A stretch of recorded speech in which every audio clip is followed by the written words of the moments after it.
Đài tưởng niệm các anh hùng liệt sĩ tại thị trấn Hóa Thượng, huyện Đồng Hỷ, tỉnh Thái Nguyên là một công trình mang ý nghĩa lịch sử và tâm linh sâu sắc, được xây dựng để tưởng nhớ và tri ân những người con ưu tú của địa phương đã hy sinh vì độc lập, tự do của Tổ quốc. Kiến trúc của đài tưởng niệm được thiết kế trang nghiêm, thể hiện lòng biết ơn sâu sắc đối với các anh hùng liệt sĩ. Khuôn viên xung quanh được chăm sóc cẩn thận, tạo không gian yên bình, trang trọng,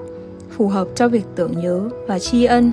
Đài tưởng niệm các anh hùng liệt sĩ tại thị trấn Hóa Thượng không chỉ là biểu tượng của lòng yêu nước và sự hy sinh cao cả mà còn là nơi giáo dục truyền thống cách mạng cho thế hệ trẻ,